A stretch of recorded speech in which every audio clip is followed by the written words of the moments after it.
Well, hello there. Hello to you. And hello to you. What's wrong, man? Hello, you. Yes. Anyway, this is this is the video I've been trying to make the last few days, and it's the title about 28 years in the witnesses to 21 million views. No, this is not relating to my total YouTube viewers. I wish 21 million. Hold on a second. Oh God. Oh. Spicy Bacardi and Coke, that's a topper. Anyway, as you can see, I'm now not. I'm no longer in the house. I'm actually in the summer house. So haven't done many videos from here, and if the weather improves, I might do some more from here. But it's all on the weather, really. It's all on the weather. Anyway, this basically relates to the fact that once we're out of the witnesses, is there any way we can try and get back what was suppressed for a lengthy time as a witness? For those who were lucky enough, and I say lucky because I wish I was the same, for those who was lucky, who decided at 16 or 17 it wasn't really for them, probably not because of the witness things, probably because they wanted to hang around with their mates or whatever. But for those enough that left at that time, well, good for you, because hopefully you cracked on with your lives, and you were able to work on any talents that you had, and you went out and looked for, went into further education, however. But for a lot of us, and a lot of us who do watch these videos, we were not so lucky, unfortunately. I spent 28 years in it, and I literally gave up my youth and early 20s for the organisation, and as a result, for whatever I won't say God-given talents, whatever natural talents that I had, hold on, oh, that's a topper, they were suppressed. It obviously means that if I had been a capable sportsman, I've been good in something or other, that I would have been told, like all of us were told back then, is that there were plenty of time. There's plenty of time in the new system when you live forever to work on the things that you could have done for a few short years in the world. And as a result, my ambitions to be a musician were massively suppressed. And after being the witnesses for so long, and you come out of it, by that time it's done and dusted. The time has gone, and that was absolutely proved when Always the Way played King Tut's in Glasgow, only to find out that my bass was older than the audience, and that the two bands after us, because we were the support band, bottom of the bill band, the warm up act, the comedy act, usually the act that the comedian gets. Well, everybody that went on after us, other two bands, could have been our children for the band of Always the Way, because we were at that point, I don't know, I think probably in our 40s, late 40s, probably middle 40s, I can't remember when it was, might have been late 40s. And when there was this scandal about me trying to sell Ian Curtis's kitchen table, and I put that,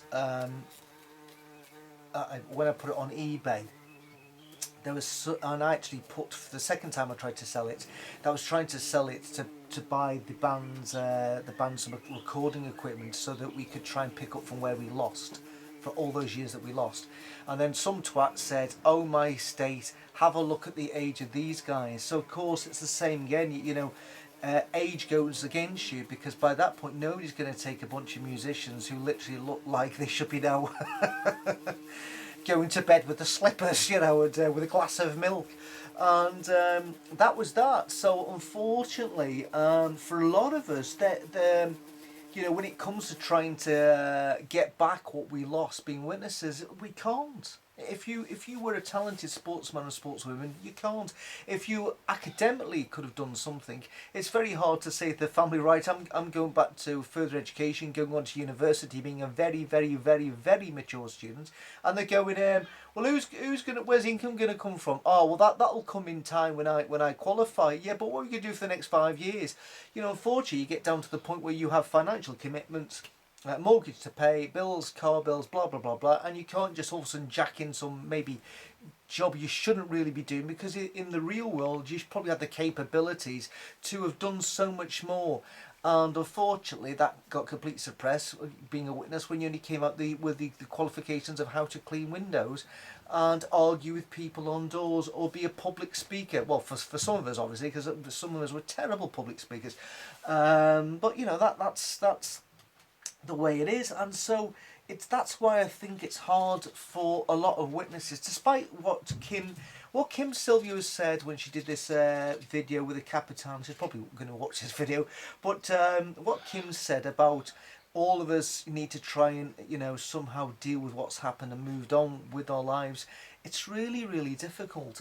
I wish I could. I wish I could let it go, even though I've been out of it 20 years. As I said before, who goes back to watching, you know, if you're in a, who goes back to watching your wedding video that a marriage that broke up 20 years ago, and now you've gone on and moved on and got kids and new family? You wouldn't go back and watch your wedding video or honeymoon video, whatever. But that's what we seem to do, that when we go back and watch like Jehovah's Witness activism videos, it's like we're stirring it all up again.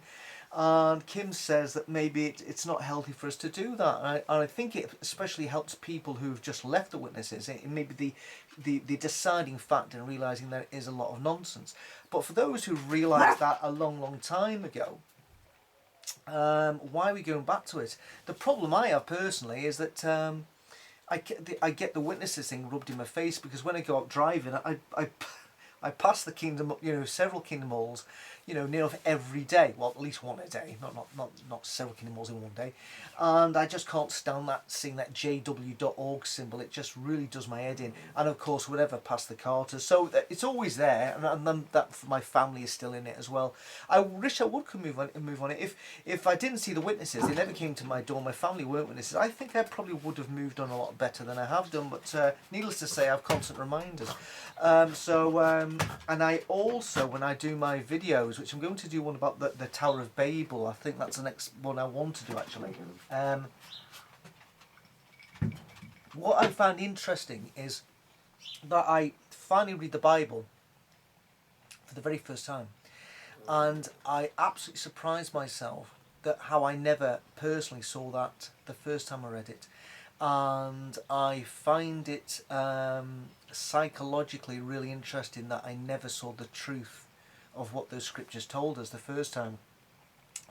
And it sort of makes me think about how I got conditioned into following what somebody else taught me, even though I thought I was a logical, free-thinking man, and I convinced myself I was, which shows that, you know, sometimes we can convince ourselves certain things, and we're utterly convinced and believe something, you know, heart, mind and soul, when it's complete utter bollocks.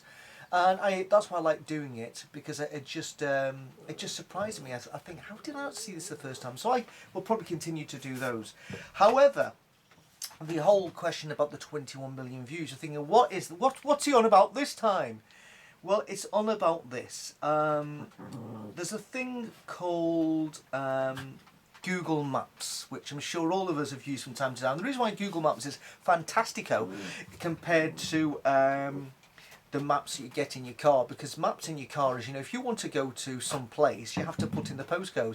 Now, I particularly like castles and hill forts and stone circles and abbeys, and some of them, you know, don't have a postcode because they're in the mid of a field somewhere, and therefore that's where Google Maps comes into its own. And for instance, I've been recently not recently, but I've been recently driving in one particular area. And as I'm driving along, using the Google map to get me to where I need to drop the parcel off, up comes up on the right a place called Merkland Tower. And I'm going, I've never heard of this. And I think I know most castles in the area. I've never heard of this place. And so I look to my right as I'm supposed to be approaching this castle, and all I see is a whole load of trees and a little small wooded area. Absolutely, there's no chance there's a castle there at all. So I sort of snapshot the map at that point, and when I went home, I went into Google Maps, put in for Merkland Tower, and the picture comes up as the same group of trees, and I thought, what the is going on here? And then I Googled it, and then came up with some brilliant pictures of this tower castle, of which Dumfries and Galloway has more than any other part of Scotland and England. And there we have, inside these woods, are a tower which you can't see unless you walk into the woods. It's stunning. And so, of course, the next free day, off I went. And I have a particularly good camera, 2 really good lenses, which the reason why I bought them is because when I toured New Zealand with my family, I decided to buy a better equipment, not just your phone, because I probably will never ever go back to New Zealand ever again, sadly. And I wanted to make sure that I got great pictures, of which, when I came back, I started uploading them to Google Maps. And I've subsequently been uploading loads of images to Google Maps, as I did for these pictures I took of 4 Merkland Tower. It sounds like 4 Merkland Tower, but it's 4 Merkland Tower. And the great thing about Google Maps is that if you can replay, when you find a location and you take your own pictures and then you upload them, if your picture's better than anybody else's, it eventually becomes the picture for the site. And as I've gone to Spain and France and Scotland and Wales and England, I've taken lots of pictures of lots of historical sites, and my picture has become the main picture. And sometimes you have to even create the site on Google Maps because nobody's done it yet. So then you put your wee thing there, put it on, describe it, you're the person, you put it on the map. And I'm so grateful to all the people who've already done that work before me. So 21 million views. So basically, I've been contributing to Google Maps for a few years now, and I've apparently loaded, unbelievably, 9,499 photos. Would you believe it? Anyway, as this figure shows, that is how many views that I've had. 21,099 and 856. That's 21,099,856 views, which is a staggering figure. A staggering figure. Unfortunately, you don't get paid a penny for all those views. I wish I got a pound for all of those. Then I could not be driving anymore. Buy out buy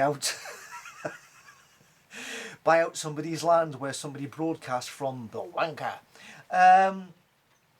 Yeah. Even if I'd got a penny for every view, I'd still be quids in a bit. But unfortunately, all the views that I have on Google Maps are for free, which means anybody can go onto them. And you may have unknowingly already gone to view a place purely because of a picture that I took. You've gone to view it, and the people benefit, of course, is, especially if it's a site that you pay to get in, you do very, very well. Oh, great picture. I've got to go and visit this place. And it's my picture, and you can download the picture and do with it whatever you like. You know, because the maps on Google Image, I haven't put a watermark on them, so anybody can use them. But fair dues, it doesn't bother me. Not all the pictures are serious, because I will be going. I have decided to go to and not watch that video at 9. I'll watch it when I come back. I'm going to go to a place called Lonsdale Cinema in Annan, and every time I go there with me and my son, we take a picture of ourselves and upload it to the Google Maps for Lonsdale Cinema. And because we've been doing it for several years, you can actually look through Lonsdale Cinema Annan and see that repeatedly these 2 guys always cropping up, which is me and my son. And you can see him growing from a wee fella to going taller than me, and me growing greyer and bolder from every visit to the cinema. So all I'm saying is, for anybody out there who maybe your time's gone, maybe that's it, maybe what you potentially, the skill sets that you might have had, you can't go back and get them. I just thought, for those who loved, because to be honest with you, for the time that we all have got left, now that hopefully we're seeing the back end of COVID, what enriches your life more than anything is travelling and seeing different places in the world. I think if we can still do that, if you still have not youth in your side, but you still can get up and go in the car and go places, or get on a plane or whatever, just go out and try and visit as many places as you can. That's what I hopefully will continue to do, as I'm doing at the moment. and go and see these places, take pictures of them, and upload them to Google Maps, and just leave your contribution for the whole world to see. Put them on Google Maps. The best thing in the world you can do is just go and make the most of the time that we all have left, you know, and just put them on. It doesn't have to be some scenic, wonderful place. Even if it's just a restaurant, it's a picture of the meal that you've just taken, or the bar, or a great drink you've just enjoyed. For those yet who haven't uploaded to Google Maps, create your own Google account, which most of us you have to do anyway, and just start uploading. You can do it from your phone. That's most of what I do on my phone. Or you can just do it through your laptop, and you've got a few good photos, which is the other way I do it. So that's all I wanted to come and say. But there is a slight caveat to all of this, is that because I have given these photos away for free, and unfortunately with Google Maps it's you can do reviews, but I'd like to read a little bit more about the history of the place I'm going to, who manages it, who owns it, how much it costs to get in, and so forth.